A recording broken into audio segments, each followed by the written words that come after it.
Good morning, everyone, and welcome to this month's youth service. I'm Ji-sun, and I'll be your MC for today. The order of service will be the opening song, bow and pledge, invocation prayer, breakout room greetings, HJ Global News, another song, followed by a testimony towards us by our sister Sarah, benediction prayer, closing song, and finally some announcements. Let us begin by singing along to the opening song, By and By.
Thank you for that lovely song. I'm sure it gave everyone bright energy for the week. Let us now offer a half bow to Heavenly Parent and true parents in our seats. 천진 참부모님께 경배하러.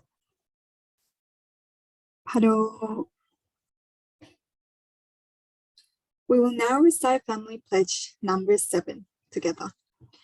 Family Pledge number 7.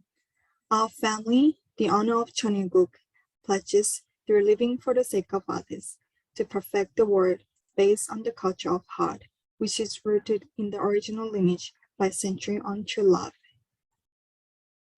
Okay. Please join me in invocation prayer.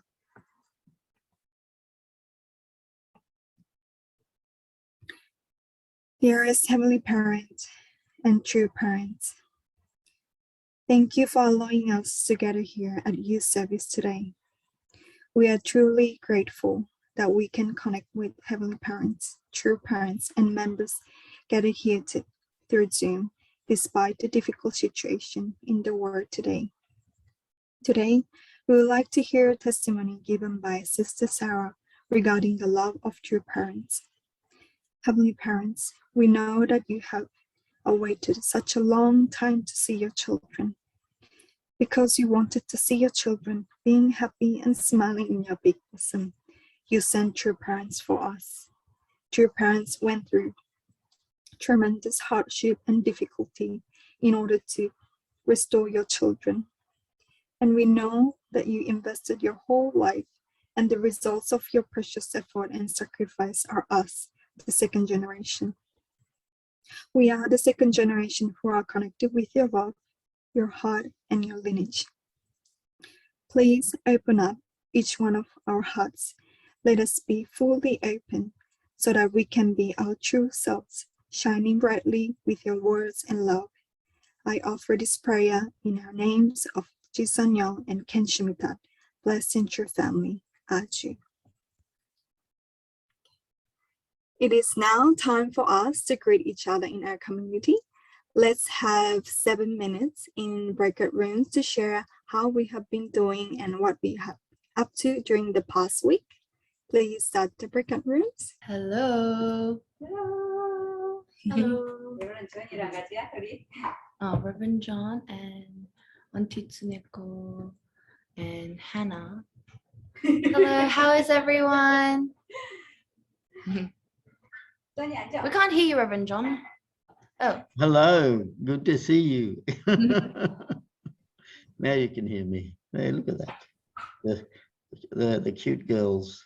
You got layers of girls right at the back. Hello, Uncle Randall. Oops.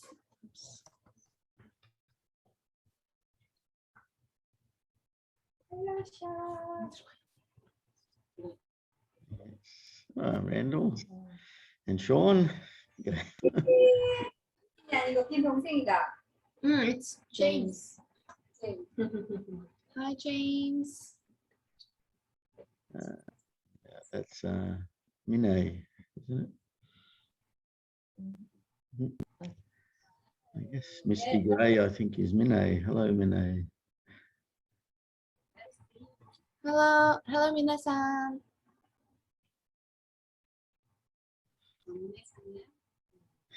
Yes. How is everyone? How are you, John? Who wants to share first? Wow.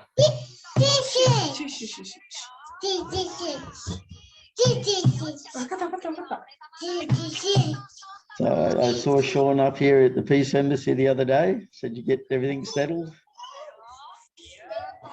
Yeah, I got work starting up in a week or two.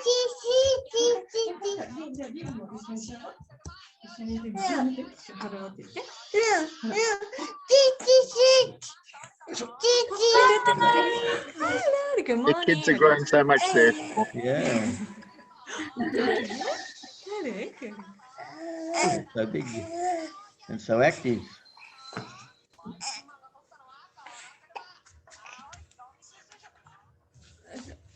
Dean, do you remember? Dean? No. Oh, sad life. It's been too long. Hi.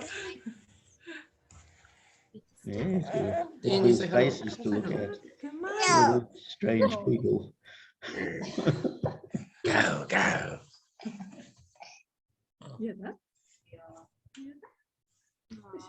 Go.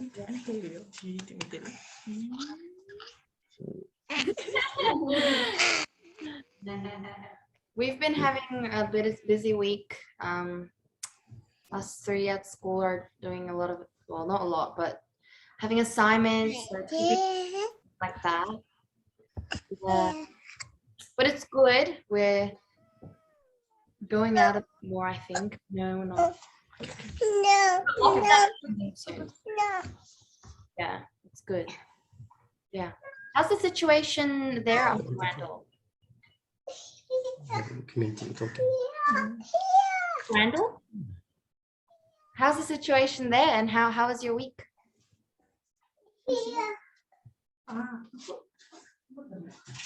Sorry, you're muted. Oh, Just turn the view. Yeah, I turned the volume up. Now, what was that again?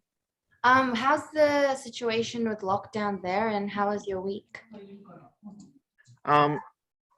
They've opened up not just I'm country Victoria, not Melbourne, but now has been opened up to come down to country. So there's a lot more Melbourneites coming down to a nice tourist area like Geelong. So we're seeing a lot more movement down here.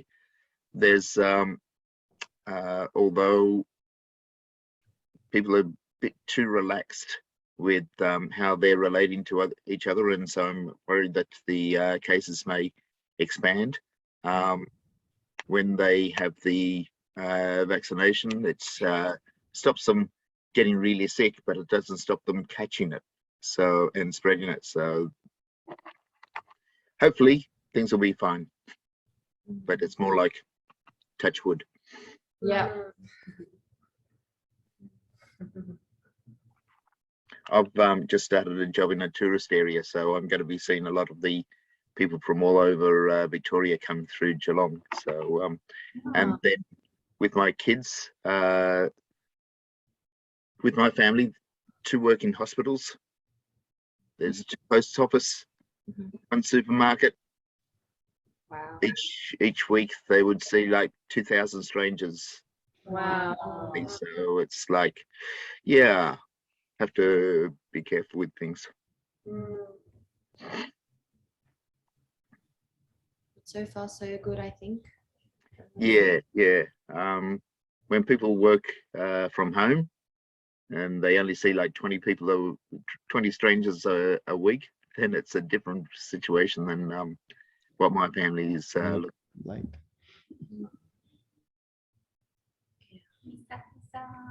but on the interfaith level, my interfaith group is going to be having a vote pretty soon for a new chairman, so I'm putting my hand up for that.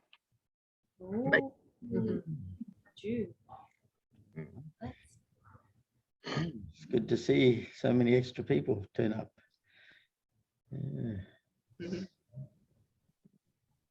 Should turn on your cameras so we can see you. This is greetings just for those that have just turned up and wondered what we're doing. Hello, Deborah. Congratulations. Thank you.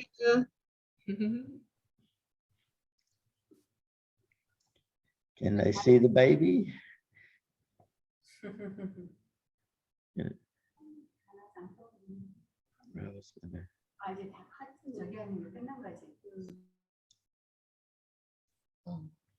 Right, everyone's come back, I think. Yeah.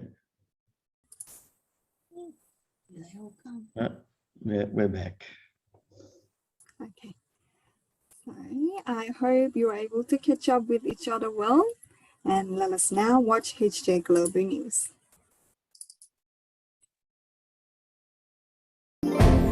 Hello dear members, and welcome to a new edition of HJ Global News. On October 24, in the presence of True Mother, the Chanuguk ceremony was held, celebrating the victory of the events marking the 9th anniversary of True Father Songhua. The event was an opportunity to reaffirm everyone's determination and commitment to make every effort in the second half of the year to lay a solid foundation for the establishment of a heavily unified Korea. In this edition of HJ Global News, we will report extensively on this event and share some news of the providence around the world.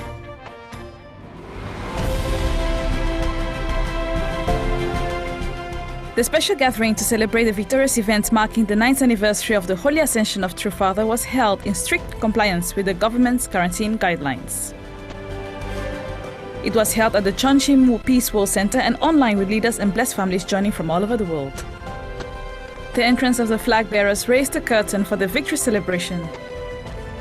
And Dr. Yoon Yong-ho, Director of International Headquarters, started the event with the opening declaration.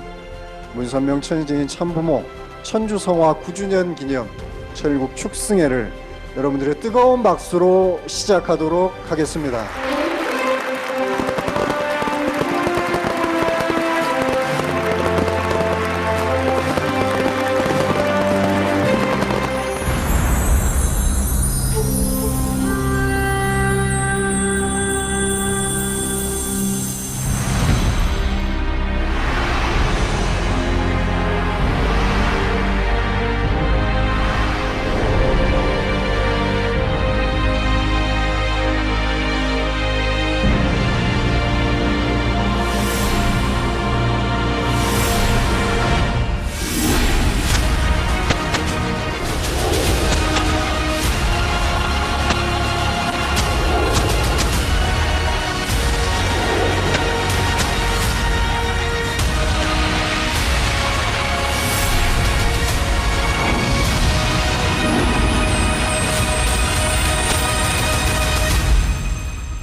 Afterwards, Ms. McDavid Wonju gave the opening speech in which she gave a brief explanation of the victory celebration.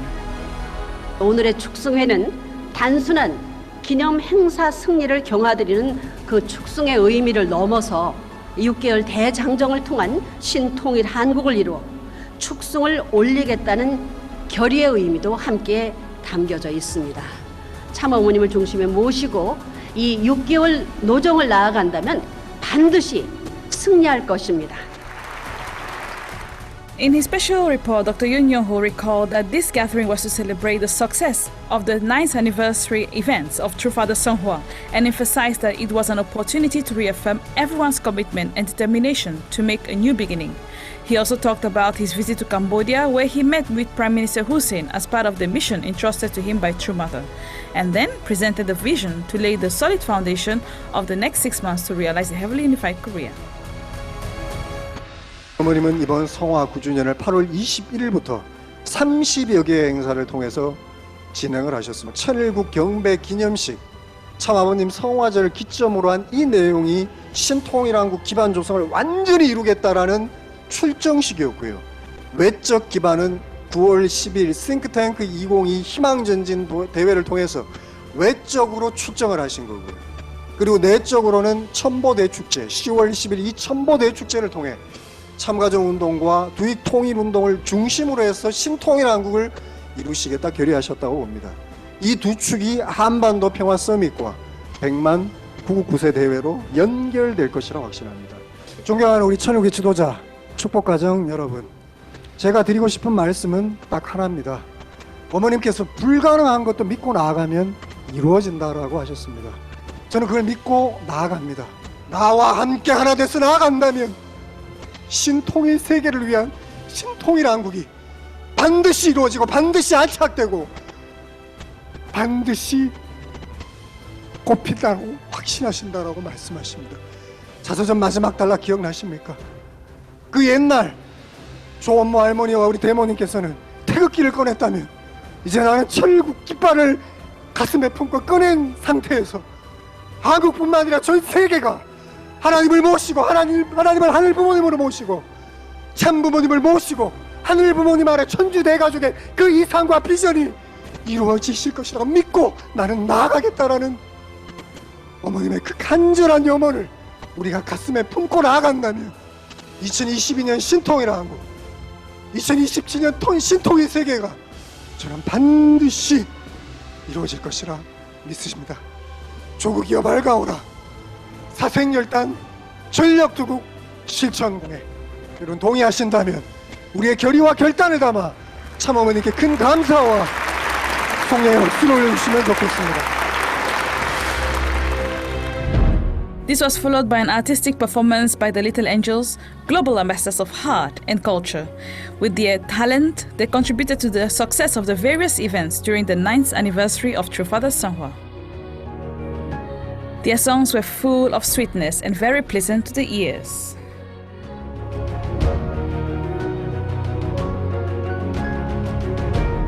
After that, True Mother made her entrance. 입장하고 계십니다.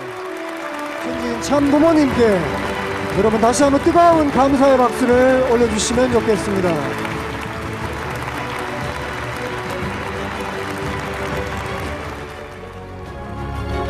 She then received baskets of flowers from members from all over the world as they expressed their love and gratitude. Then there was a cutting of the cake that celebrated the great victory of True Father Seonghwa's 9th anniversary.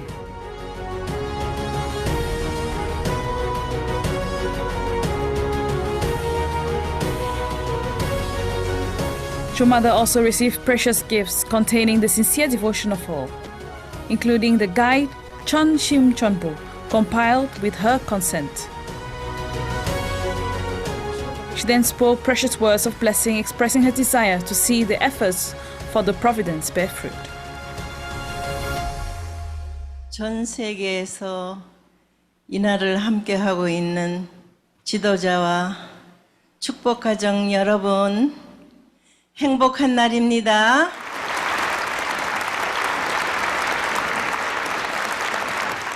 지상에서 참 부모와 함께 하늘 부모님을 실체로 모시고 생활하는 하늘 부모님의 꿈이 실현된 지상 천국의 생활로 가는 첫 걸음을 하늘은 얼마나 기다리고 기다려 나오셨는가를 우리는 압니다. 내일을 희망으로 바라볼 수 있는 환경권을 만들기까지 하늘의 수고는 이루 말할 수 없었습니다. 하늘도 땅도 감동할 수밖에 없는 참 부모의 수고의 노정은 이제 아시아 태평양 문명권 시대를 출발하면서 세계 여러 나라들이 참 부모와 함께 진정한 평화 세계로 갈 수 있는 길을 함께 찾아 나가고 있는 것입니다. 이 나라가 하늘을 모시는 나라가 될 수 있도록 그 꼭지를 따는 데 있어서 여러분들이 남은 6개월 동안에 하늘을 믿고 독생녀 참 어머니와 하나 돼서 책임을 하는 자리에 나아가게 될 때 하늘은 우리와 함께 하시며 우리의 꿈이 하늘 부모님의 꿈이 이루어지는 그날이 됨을 명심하고 최선을 다해 주기를 부탁합니다. Chaniguk leaders then congratulated true parents through messages that expressed their nostalgia as well as their firm determination to contribute to the providence. There was also a performance by the North Korean art group Baektu Haran and the famous Korean singer Jo Han-jo, who performed the song Komapso. Afterwards, the youth of IOISP and the cadets of UPA, the Hope of Tomorrow for a Heavenly Unified World, offered a beautiful song that brought back memories of True Father to all. 전 부모님 승리를 경화드립니다. 저희가 신통일 한국을 이루겠습니다. 우리의 소원은 통일, 통일, 통일. True Mother then joined the youth, the future generations of Chaniguk on stage to sing the Song of Unity, which expressed everyone's longing for a heavily unified Korea.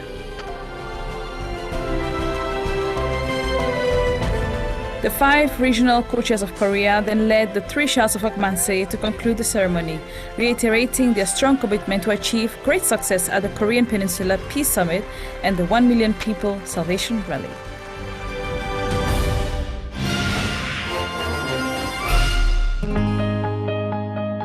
In Ivory Coast, a first Sunday service was held with the tribe members of a Chombo family. 85 people, including peace ambassadors, attended the service, during which the first second-generation child from the tribe was presented. In addition, several school kits were distributed to the village children to support them in their studies. The participants of the service expressed their deep appreciation to the Family Federation and True Parents.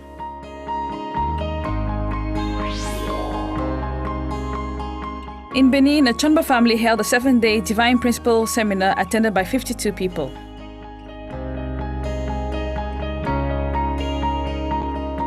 The participants pledged to give their best to contribute to the building of a heavily unified world under the guidance of God and True Parents.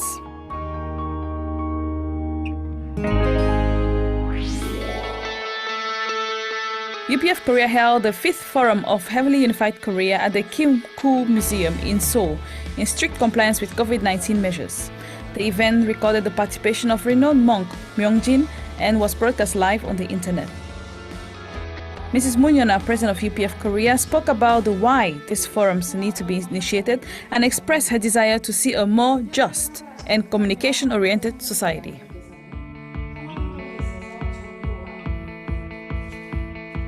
In his presentation, Monk Myungjin said that peace is having another look at one's own point of view. He added that we should open the door of hope and move forward in coexistence and unity. In conclusion, Mr. Lee Hyun-young, Executive Secretary of UPF Korea, presented the vision of heavily unified Korea of True Mother and called on all participants to join the UPF unification movement. In the future, UPF Korea plans to hold this forum every month, inviting civil society leaders. It intends to raise awareness of true parents' ideal of peace among the Korean public through lectures focusing on various topics, including the peaceful reunification of the Korean Peninsula and the construction of an ideal world of peace.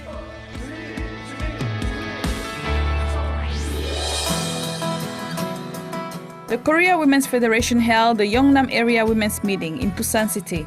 More than 400 people attended the meeting on-site and online. The event had the slogan "Women's a Peacemaker." It helped define the future direction of the organization through presentations on the image of a good woman, talks on peace initiatives, and a Q&A session.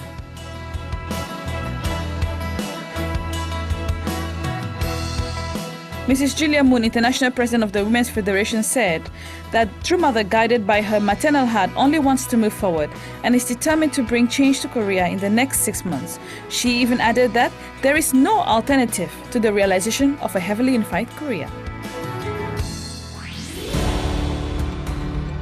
On the other hand, a seminar was held by the Global Network for Women for Peace, inviting leaders from Seoul and Incheon area. This event will be repeated in the 5 regions of Korea consecutively.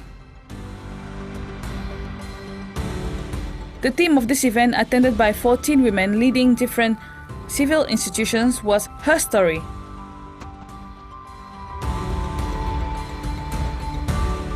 In her welcoming speech, along with a special lecture on culture, President Julia Moon introduced True Mother as a tireless campaigner for inter-Korean reunification and world peace, remarking that no one can reunify Korea for us and that it is our inescapable destiny. In the storytelling session, Her Story, there were presentations that were both spontaneous and frank.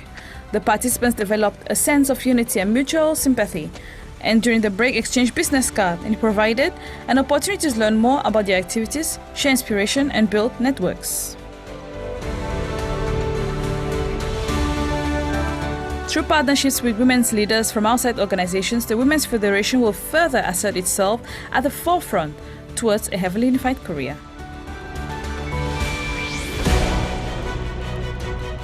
UPF Taiwan held a joint seminar and preparatory meeting for the establishment of IAPP National Chapter. The theme of the seminar was Development in the Northeast Asia and Prospects for Economically Focused Cross-Strait Relations. It registered the participation of 90 people on site and online. In his opening message, the UPF Taiwan president said that the preparatory meeting of the Taiwan branch of IAPP is very significant in that it is possible to look to the world and connect with the international community. As for the UPF Japan president, he said that maintaining peace and stability in the Taiwan Strait is undoubtedly one of the biggest concerns in the world today.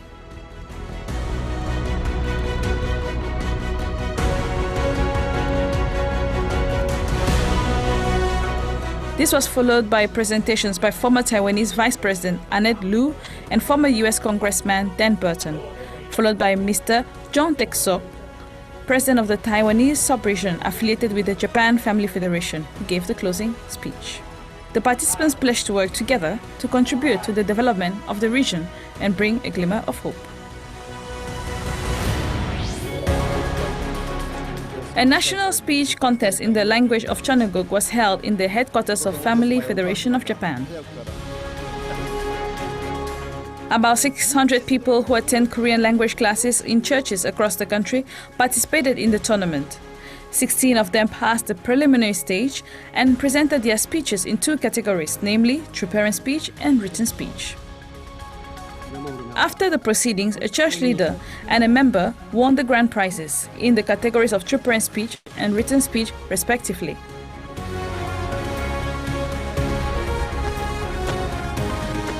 This competition was organized to improve Korean language skills as well as to practice the content of daily learning by expressing it through speeches.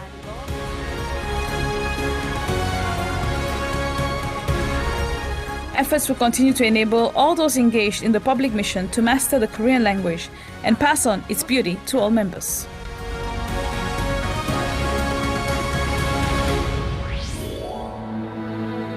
Reverend Suzuki Shin Kishi Songhwa ceremony, a Chonbo couple of the 1800 couple generation, was held at the Kusei Church in Kawasaki City.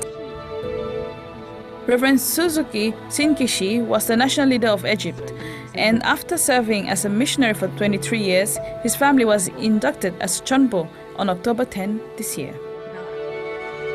In recent years, while battling pancreatic cancer, he has nevertheless been very active, giving sermons at the church services before finally collapsing. And even when he was hospitalized, doctors were amazed at the vitality with which he led his life despite his serious illness. True Mother blessed him with the title Victorious Chonbo and full citizens of Cheongguk.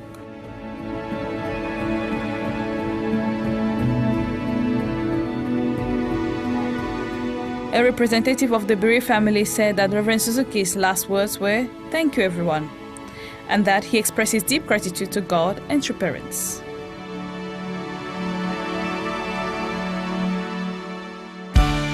True Mother's cause has been an uninterrupted march to fulfill her promise to True Father and wipe away all the tears we shed after his ascension into heaven. She has thus offered him the fruits of all the victories acquired throughout sacrificial cause. Through this last victory celebration, all the leaders and blessed families have reiterated their firm will and commitment to lay the foundation for the establishment of Heavenly Unified Korea. Therefore, we wish that all the blessed families around the world would completely unite with True Mother so that great miracles would occur in the cause of the Divine Providence. With this word, we close the edition. Thank you for following us and may God bless you.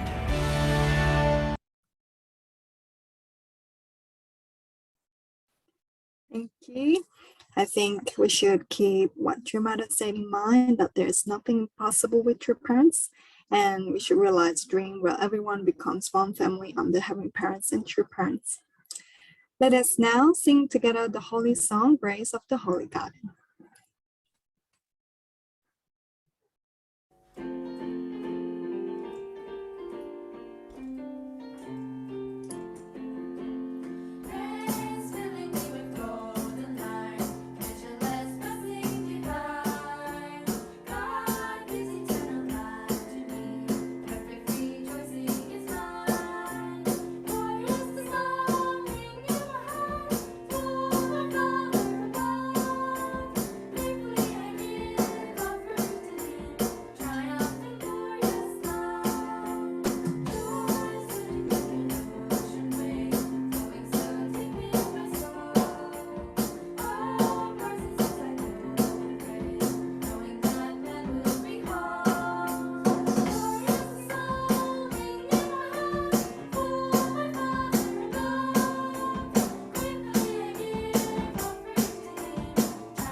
Thank you, brothers and sisters, for the wonderful song. With that spirit, I'd like to invite up Sarah Boyd to share with us her testimony titled The Redeeming Love of True Parents. Please welcome her with a round of applause.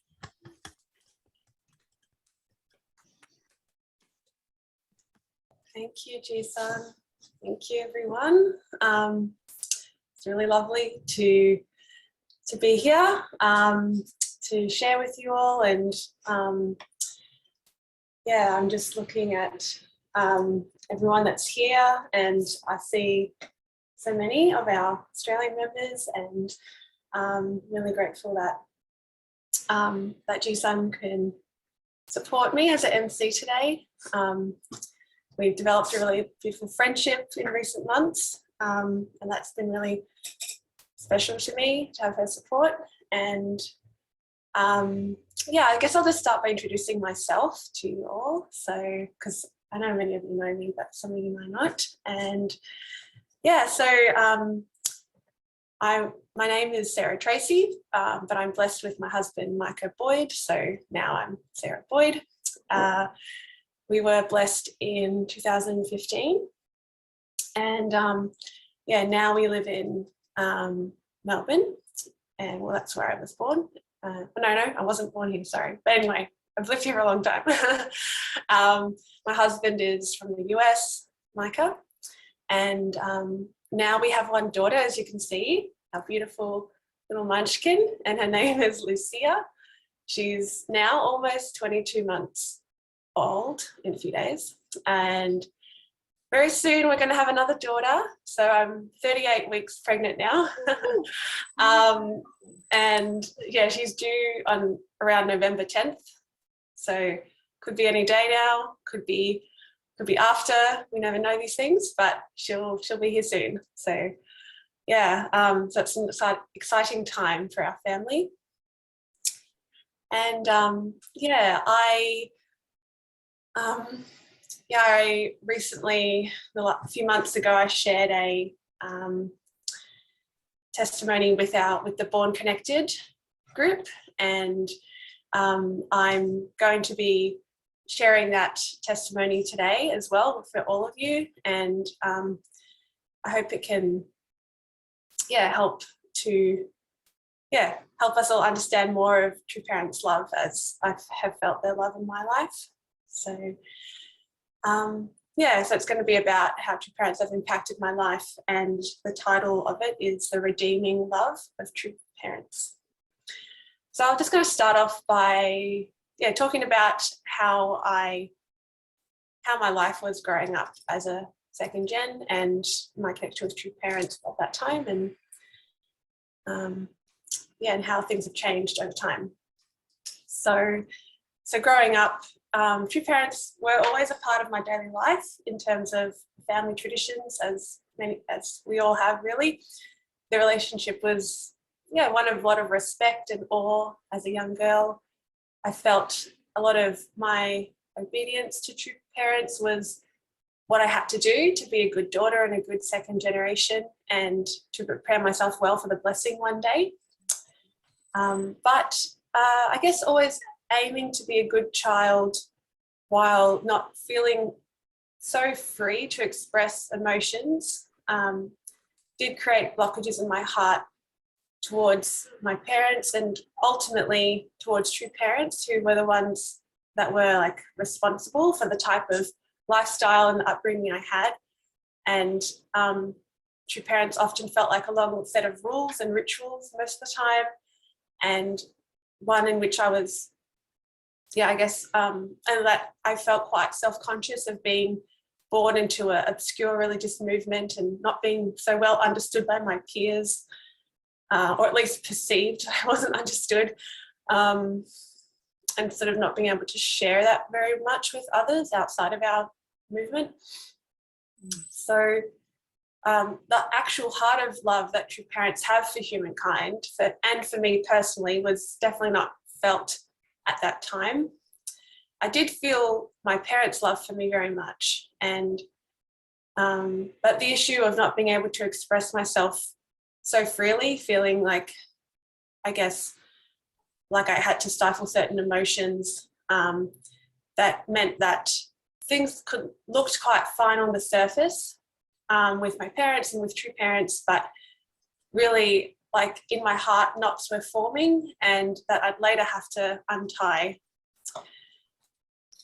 So during adolescence, the relationship with true parents did develop through my involvement in workshops. Like I went to, many of our second gen workshops and, Shiania, and we were always like a public mission sort of family. So always involved in what was happening, and including going as a missionary family to Micronesia. And later, after leaving Micronesia, I attended STF in the US for a couple of years. So I really did learn so much during that time about True Parents life course, through all that education, as well as the Hundoke tradition in my family growing up, and being on the front line in my years on STF really deepened my knowledge and my heart towards true parents, and realized what incredible sacrifices were made in their path of restoration for God and for humankind. After coming back from STF to live in Melbourne when I was 19, I continued to be quite a willing and active second gen in our community, and that felt good for me to offer back to our community. However, I know now, looking back, or even upon reflection upon that time, that the why behind my faith was still very much to be a good girl and to be a good second generation. And it wasn't so much that deeper feeling of being moved to respond to true parents' call to action. And so really those knots that I pointed out, they were not addressed yet, and they weren't even consciously acknowledged at this stage. I felt like everything was fine, and I just have to do what is the right thing to do. So this underlying humming along of just doing what was the right thing from a place of conscience and not wanting to rock the boat, with my tendency to be non-confrontational, meant that sooner or later the real questioning and exploration would have to begin. And begin it did. I think definitely around that time of Father's ascension in 2012, and when on our global level our movement was going through a lot of shakiness in terms of the true family, and fractures were happening, it became harder for me not to question the things I was feeling critical, not to question things and not to feel critical about True Mother's leadership and the changes she was making. So at that time, like, confusion began to complexify my once straightforward life of faith. And after all, I was an adult now and I could make my own decisions about my faith. I didn't have to just do what I was raised to do, I guess I felt that time. And I felt like I could choose parts of the church and the principle that made sense to me, and then ignore the other things that were too hard to digest. So, these questions were in my heart about, not really knowing how to be authentic in my faith, and just picking and choosing what made sense. But the idea of choosing to take a substantial action on my questions about True Mother never seemed like the right thing to me. I didn't want to, make any sort of actual distance. It was more just like a heartistic distance that was growing in me. And I always wanted to stay connected, but at this time, distance and skepticism was the most comfortable thing that made the most sense to me. And, I couldn't do something that I didn't feel authentic about. So in terms of going along with what was confusing for me. So I began to take on that approach that I will go to God and True Parents if I have a desire to. But like right now, things are okay. and true parents will reach out to me if they really need me, or if I need them, I will reach out to them. Like, it was a cool attitude, not dismissing true parents entirely, but definitely wanting them to come to me to prove to me that they were important and that I should follow them. So this is sort of where it reached a turning point. So this period of skepticism grew slowly over my early 20s to mid 20s until 2018. I was 27, I think, when my faith took a 180-degree change of direction. So whenever I have, like around that time or right before that time, whenever I met other second gen who had a strong connection with true parents, I felt a mixture of desire, envy, but also cynicism. I remember feeling this way when I was talking with Mika Kamara, who you all know, when she returned to Australia after UPA, because she really had that experience of the change in her life. And I really wanted to know what made her love true parents so much. But I also wanted an answer that was real and grounded and applicable to her life and not like a blind faith answer. So I challenged her as a friend and as a curious person to explain what she felt. And what she shared really was authentic and felt really real to her. It helped to see examples of others like her who went through their own journey of faith from once being distant, as I felt at that time, and to then feeling the love of true parents in their life as real and substantial. What made the relationship so real? That was my question. For lack of feeling this realness of connection with true parents, my way to deal with it was to remain waiting for a change to occur that would ignite my faith again somehow. And like, I can see now, however small those glowing embers of my connection with true parents at that time was enough to spark a rekindling at the right time. And in early 2018, Micah and I took a trip to the US to visit his family over Christmas and New Year. And I had an opportunity to share with his sister, Hannah, and we were staying with her and husband in Reno, in Nevada. And we have been really close friends since I met Micah. So we already had a close relationship. And when I was there, the conversation came up where I was asking her about her life of faith, which just from living with them for a few days, I could observe was a part of her daily life. I was curious about it. And so I expressed to her how our movement is very confusing and it is hard to trust true mother, and that there's a part of me that wants to have that deeper connection with true parents, but I just can't really feel it. So she shared about her internal struggles connected with her childhood upbringing, which resulted in resentment against true parents and her own parents. And she shared how once she could begin to process that resentment and those difficult feelings, that she could then reclaim herself as God's daughter and really shift from being like a tense person focused on perfection and needing others to feel secure and to anchor herself. She became more a person who could receive the grace and healing of true parents and really, that greatest source of love that exists. This allowed her to raise herself up and work on being the best version of herself. And I could witness that just by being around her. So it felt really genuine for me. So this was really mind-blowing to me, actually, that true parents could actually be meaningful in a redemptive sense in the life of a second generation. So I asked that question to myself, could true parents also help me heal? What resentments am I holding on to? There were a lot of inner frustrations about my tendencies and patterning that I wanted to change, like things I recognize in myself. And I know like, it's such a frustrating part of me, but I don't know how to change. But I wasn't so sure as well, like how to decipher it all. And so I asked myself, like, could true parents really help me change?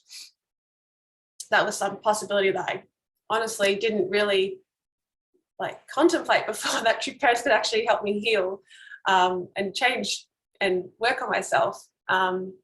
So this was really new information for me.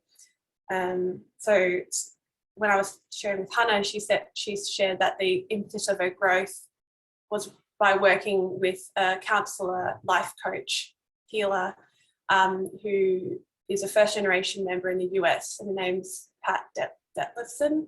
We call her Aunt Pat.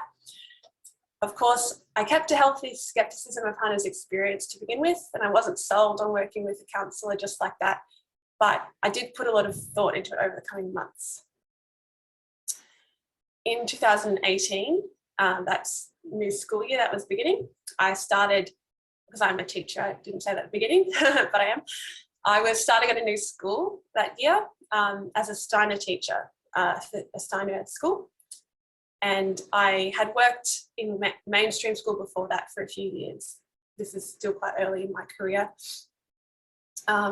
It was my dream to work in a Steiner school, which I had been training for a few years by then. And I felt that it would be really different being in a different setting, that the struggles I faced before would be null, because this is the ideal school setup. Like, everything's so much better here. I don't have the challenges that I faced in a mainstream school, right? Well, I was wrong. The behaviour management was just as hard. The kids weren't any different, you know. Parents were even more difficult, actually, and sometimes even openly critical about me and my approach, which I hadn't experienced too much of that before. And I always felt behind in my planning and paperwork, just as I was before, which is just my struggle generally. And I realised through this sort of, slap in the face kind of awakening that me, not the school that I'm in or the setting or anything like that, that I am the common denominator of my struggles in my work life, at least in this context of my work life. And that it's time that I take an honest look at myself and begin the process of healing myself, rather than wishfully thinking that in time I would change. So by the end of term 1, when the school holidays started, Mike and I were taking a trip to New South Wales, South Coast, for a little holiday. And all I could think about on the long drive, which it is a pretty long drive, if anyone of you have done that before, from Melbourne, they know I felt really upset based on a particular encounter I had with a parent on the last day of school, where I was being criticised, and that just like kind of ruined my whole those whole first few days of being on a holiday, because being criticised by others really overwhelms me. And at that time, I just felt so stuck in being a victim about it, so mopey. So by this stage, I had already decided to work with Aunt Pat. So that was a few months after we returned from the US. And I was waiting for my first call to happen in the coming weeks. So I felt hopeful that, okay, even though I'm really struggling right now, though, I can begin to change once I really take a close look at all this. So to return the focus to true parents and fast forward to today, which is about 3.5 years later from when I started the counselling work and when I started opening up my heart to true parents, when that 180 degrees change that really happened for me, I'm going to share a bit about how the relationship changed. And I think a big step for me was to shift from waiting for true parents to come into my life and somehow magically transform things for me. The big step was to seek true parents, not wait around for them. And that was about taking responsibility for myself, recognizing that, all these things that I'm struggling with, I have the power to do something about, and true parents can have an impact on those things. So by having, and like in addition to seeking true parents, by having conversations with other second gen who had closer relationships with true parents than I did, and asking about their faith, and realizing this is what I want as well for myself, my heart was slowly opened to the love of true parents, and I could be stirred into action. So so the work that I was doing with Aunt Pat was really pivotal. It is still really pivotal in all this connection with true parents, and in particular with true mother. So her approach is to really bring the healing grace and love of true mother, who truly is the most sacrificial, loving mother in existence, who's God's only begotten daughter, bringing that into my life more, like really bathing in that. As the movement's current focal point, we can really bear witness to Mother's example of a steadfast dedication to bring God's love and blessing across the globe, while being so strong and determined, unafraid of opposition or speaking God's truth. Aunt Pat helps me to connect with Mother in this way, and uses the principle to help me see how I can work with what's coming up for me in the form of my life struggles, as a spiritual healer and counsellor would do. So what does this work actually look like, and how does it really shift me?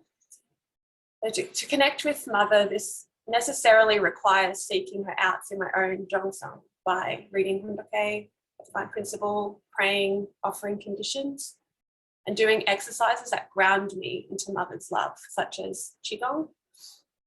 While I started integrating this life of faith habits into my daily life from the beginning, when I started working with her, the actual change in heart was very gradual, as I had to peel back the many layers of denial, resentment, anger, pleasing, neediness that needed to be exposed and processed, and then offered up to God and true parents, really lifting the weight off my heart, but also out of my body in an energetic sense. So through this energetic, what we call working out of my emotions, rather than bottling them down by verbalizing, stomping, or fist clenching, or punching pillows, or any kind of a range of exercises, I could really repentfully bring everything to God and true parents in prayer, and release a lot of those tensions built up in my heart and body. This process acknowledges that the feelings that I have, all those things I listed, that these are valid feelings, as every feeling is.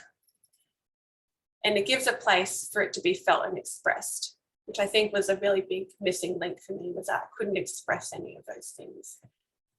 And this is all in like a private sense, like I work out privately on these things so that I'm processing it in my own way and not projecting that out to other people. And finally, like, this process takes the power away from it.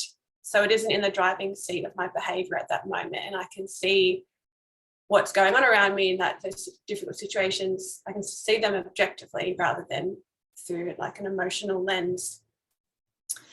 And really bringing it back to true parents, the important conclusion of doing a workout is to offer repentance afterwards, because after all, I'm exposing all these distorted things that are my fallen nature, and things that I'd really rather not bring out, really rather hide them, but, and be a good girl and not have to deal with them, but really, yeah, like when we can repent for what's coming up, then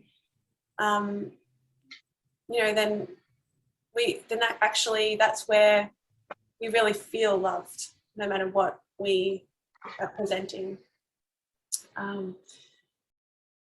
So I can't pretend that they don't exist. Like, I need to offer up my repentance to God and true parents and express to them that I want to learn and I want to grow through what's coming up, and I want to let myself be bathed in the accepting, healing love that they can give. Often after a workout, I can return to what I'm doing. I'm feeling calmer and clearer about what's happening. Like, really, it kind of cleans up what those negative feelings in a way that gave them space to be. And it's really amazing how it can affect my response afterwards. And I know what needs to happen next generally, or at least it's not affected by those negative emotions. it really is a powerful exercise in dealing with those big emotions that would otherwise take over me. And it helps me to regain my true sense of self as God's daughter. And that is really the redemptive love of true parents that they have for us. You know, loving us as we open up to the raw emotion we feel, allowing us to be accepted unconditionally as their children. So I just want to share a recent example of how this happened for me. So as I said, I'm pregnant now, and my midwife felt concerned that our baby girl is on the smaller side. This was a few weeks ago. And she requested that I get a growth scan as soon as possible to check how she's doing. The worst case scenario that would have been there, that would have happened, was that there would have been low amniotic fluid resulting from not gaining enough nutrition from the placenta. This would mean that the baby could decline in the last few weeks of pregnancy and may not handle labour well, being in a weakened state. So the best thing to do would be to have an induction pretty soon, schedule it right away. And I would preface this to say that I've actually been planning to have a home birth for this birth, and it's something I've always really dreamed of having. And then the possibility of needing an induction would have completely railroaded my dreams and hopes to have a home birth. Would have meant I would be going to the hospital early, I'd be in there for a few days, I'd go through the induction, wouldn't have that experience of being at home at all. That day, after speaking with the midwife and while waiting to have the scan the next morning, I was so upset that what we had planned may not come to pass. You know, we had everything already set up, ready to go for the home birth, and we'd be able to do it. And really, the reason why it's so meaningful to me is because I really value having natural physiological birth, and know that, you know, as long as everything's healthy for us both, then it's really the best way to have the healthiest way for me to give birth, and would really create a great start in life for our child as well. So I didn't want to give that up. So I was really upset, as I said, and I took this into my workout, letting out my frustration of being stripped of what I wanted, verbalizing how unfair that this whole thing was, that I wouldn't be able to have my home birth, maybe. And so I prayed and began to feel more open to how True Mother would handle the situation. I mean, we all know she birthed 14 times. There were certainly complications along the way of all her births, or some of her births, and she did have 4 C-sections. Obviously, they weren't what she would have wanted. I tuned her into her heart and realized that while having a home birth was certainly the best option for me to have a natural, healthy birth experience when no complications are present, if the baby needed medical help, then I really must put aside my hope of a home birth and do what is best for our baby. That sacrificial heart that True Mother has really moved me to recognize that I too need to surrender myself if the circumstances needed me to. So through the course of that day, I cried a lot and felt many waves of emotion come, feeling so upset that I would potentially not have the natural birth I wanted. But I did finally come to a point in which I could really, really understand Mother's heart and know that what she would do, and kind of could go into the flow of that with her.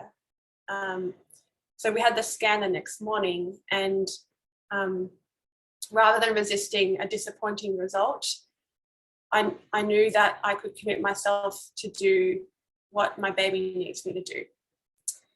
And thankfully the scan showed that everything was really healthy and there was no need to do anything. She is just a smaller baby than what Lucia was, but is still in the normal range. So I did feel so much relief after that. And, you know, while nothing was wrong in the end, the whole exercise of going through that process for me was really powerful to understand Mother's sacrificial heart and to become closer to her by surrendering to also be sacrificial for the sake of my child, just like she's sacrificial to me and to each one of us, and of course to her children, in like the comparing as a mother to her own children, as me as a mother to my children. And yeah, so I'm really so grateful that it put me through the motions of giving up what I wanted, but not by me stifling my emotions, but I actually could process them and let them be okay and give them space, and then find my own inner direction. So I reflected on it later and felt like it's sort of like a similar experience even of when Abraham was committed to kill Isaac, doing what God asked of him. And, you know, in that last moment, he was saved from that terrible pain of losing his child through both his and Isaac's faith. It was an act of trusting in God and true parents, an exercise of faith and surrender for me. So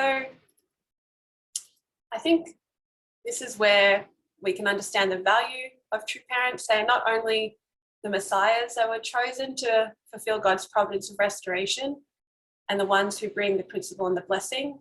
These are really the milestones they could accomplish, and the incredible, you know, that is what makes them the incredible people they are, with the deep heart that they have.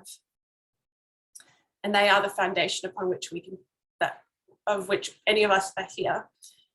But up until I dived deeper, I only saw true parents as functional in God's providence. You know, they had to do certain things, but I didn't really feel much of a heart behind what was happening. What I started to experience was their redemptive quality. In fact, the brightest and most radiant unconditional love that anyone has ever been able to give. And I compare this to the quality of Jesus, who gave up his life to offer spiritual salvation to all of humanity.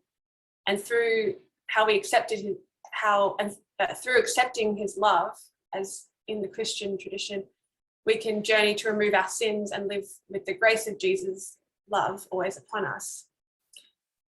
Now, if we think of true parents, like, we know that they're the second coming messiahs. They've completed not just the spiritual foundation, but the physical salvation. And, you know, they've brought victory on every level in the providence of restoration. And, you know, we've received the blessing. Our blood lineage can be cleaned. And again, they provide amnesty for us, for our personal sins, through their Chongsong conditions that they offer to allow that forgiveness to happen. So truly, like, if Christians feel that, you know, Jesus saved them, then, like, you know, true parents have saved us. Like, you know, they have incredible radiance in their love and for us. And so, yeah, their love for us as blessed families and all of humanity really is unconditional love. And as I read True Mother's memoir, so many opportunities to recognize her love really show up to me. Desire as a mother to cradle each and every one of us in her bosom and love us regardless of our faults.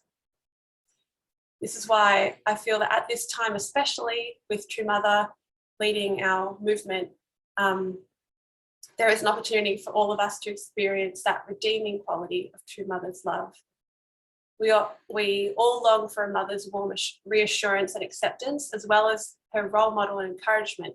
And I feel that I can finally access this part of Mother and turn to her when I need to let out my frustrations, with her as my witness, and for it to be completely okay that I messed up or that I felt negative feelings. Then to pick myself up and be reminded of my own inner strength through her encouragement and her lived example as a woman of God's love is really where I get, like, that power to move forward past the emotions after I've processed them. So to begin to wrap it up, my relationship with true parents has grown really tremendously in recent years.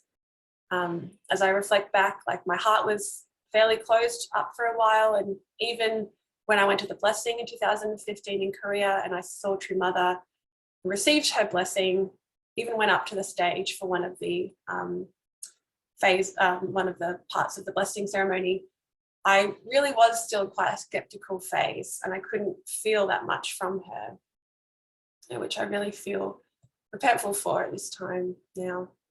Over the years, I haven't had hardly any opportunities to physically be present with true parents at speeches and events.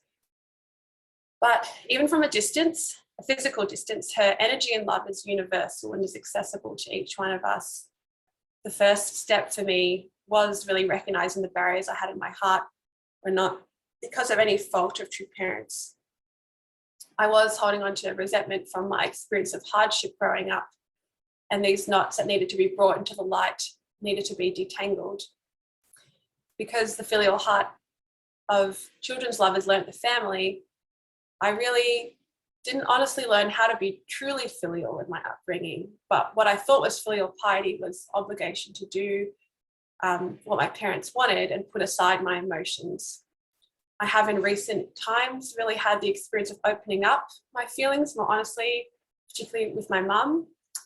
And I found that her love for me really is not a consequence-based, conditional love that I perceived would see me as unacceptable, but she really is totally loving and accepting of me.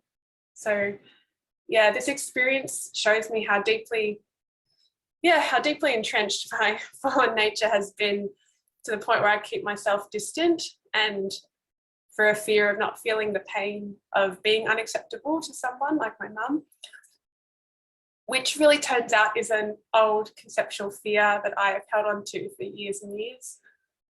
So yeah, I think unless we challenge our learned patterns and behaviors, we really are carving like a gorge that we just stay down within, and our limited perspective of what love is available to us will just be our reality.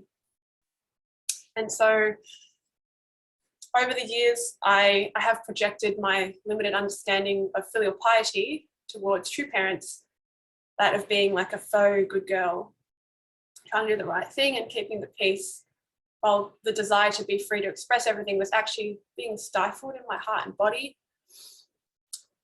But as the substantial manifestation of God's love in physical form, true parents are unconditional, loving us all the time. I have a responsibility to transcend what blocks me from true parents by processing the stored up feelings of anger, victimhood, denial, and all those things that I project onto true parents. Standing in their light, which is, as I said, brilliant light, I could finally untangle the knots that otherwise I wouldn't see in the shadows. So truly, in this dark world we see today, we just have to look around, and it's really doom many aspects. We all need the light of true parents, the light of the victorious messiahs. And this is a light that's even stronger than Jesus' light. It starts by addressing what is keeping us darkened and away from them. So my experience of shining a light in the darkness has activated so much energy into my life, energy that would otherwise be locked away in self-conservation and survival, and putting it in the future as I always was, and being skeptical, and all those things I shared earlier on in my journey. I'm so grateful that I could find a way to feel the value of true parents in a personal way, which my heart has always longed for as a second generation. And honestly sharing with you all, I want to develop a much deeper heart for true parents. I know that I've wavered many times in having a filial heart on this journey, in the last 3.5 years. There's still struggle a lot, but what is important in this process of the day-to-day struggles and losing my way at times is that I recognize that I have wavered, and I catch myself, and then I really put in the drum song and the repentance, and work out what is it that's blocking me in that moment, and to steer myself back on track. So it's not no level of perfection here at all. It's just, it's a day-to-day work that I feel I have to do. So I hope my testimony can open up each of our hearts to the love that true parents want to give us, and that this, that what you heard today could provide insight into the process of deep personal reflection, repentance that we all need to go through in order to truly feel that redeeming love of true parents. Thank you, everyone, for listening. Yeah, thank you. Thank you, Sarah, for your honest and sincere sharing. I was especially inspired by how you were able to regain your connection to true parents through redeeming the great love of true parents. It's much, much deeper than Jesus. And with that love, we can become true selves. And like you said, we can unlock our inner strength. So thank you again for your wonderful sharing. Okay, now I would like to ask Sarah to give the benediction prayer. Please join me in prayer. Our most beloved Heavenly Parent, our true parents, thank you so very much that we can be gathered here on this Sunday morning as our Australia Blessed Family community to be able to connect with you and reach out to you, Heavenly Parent, and that really how much you are working in our lives, each individually, in our own circumstances. Heavenly Parent, we know that your love for us is so transcending, and it, even when we do have our own struggles that we are working on in our lives, Heavenly Parent, that you really want to cradle us, be with us, and support us on our journey.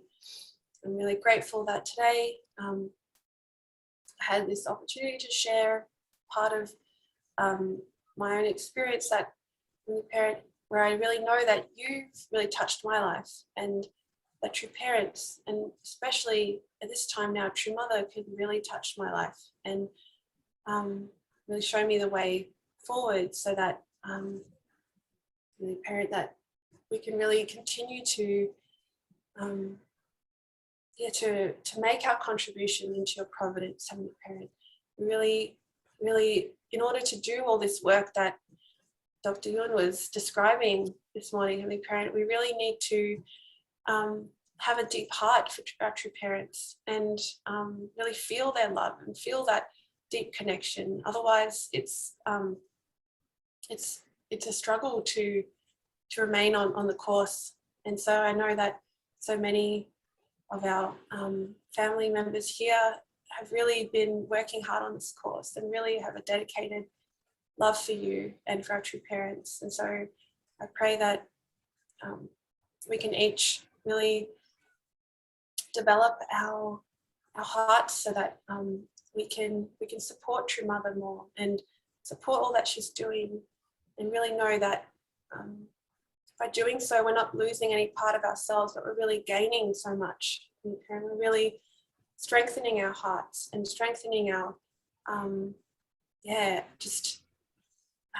the essence of who we are, the divine essence that you really want to bring forth. And so we know that when we live for the sake of others and really sacrifice and love, we're not losing, but we're really gaining this deep, deep love that you have, and experiencing that ourselves.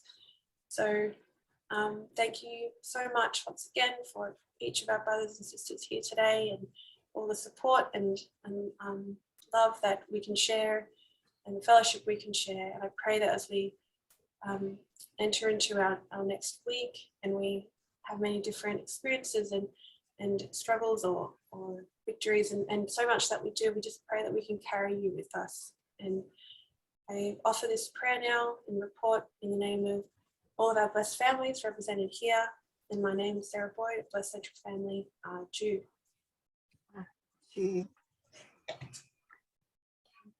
Thank you. Next, we'll have the closing song, the Belvedere song.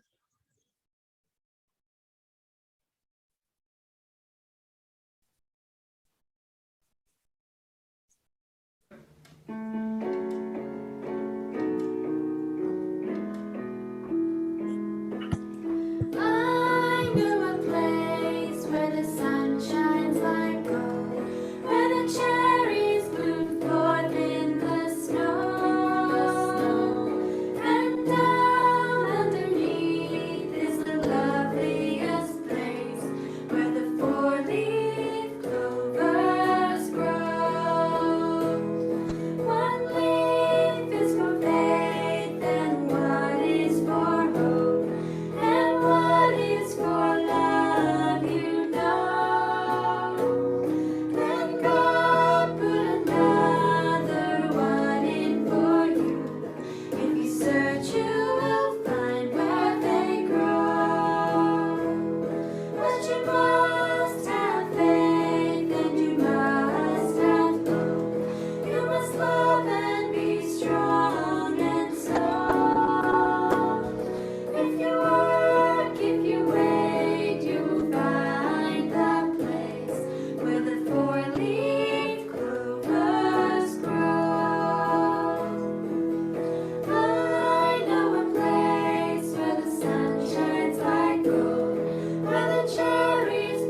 I hope you all enjoyed a beautiful song.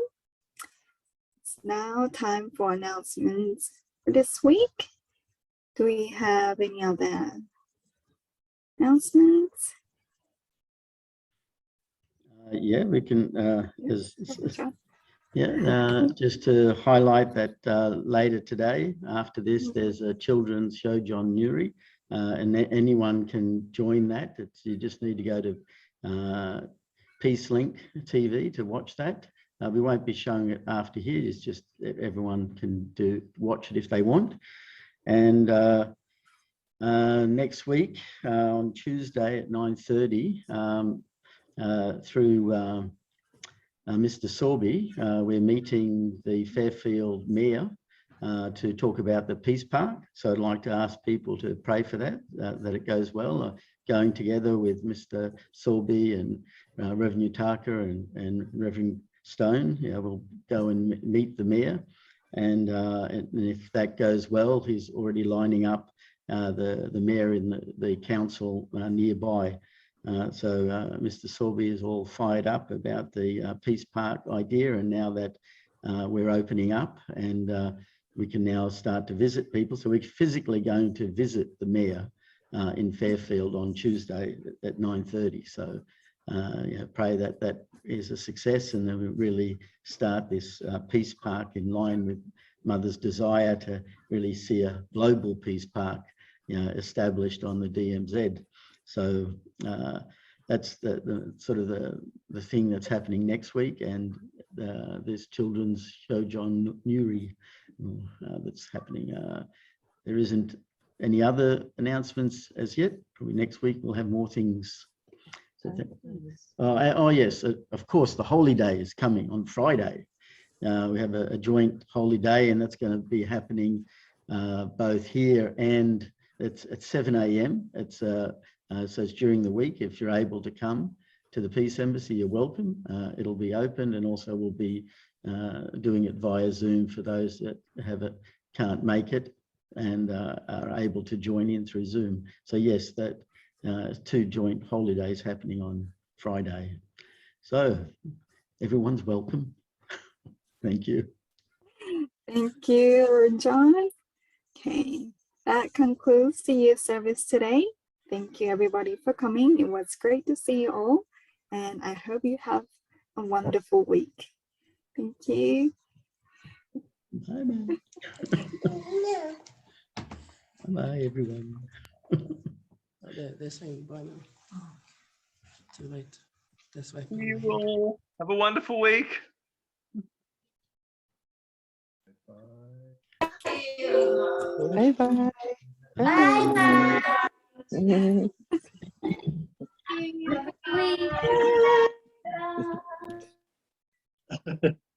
Bye.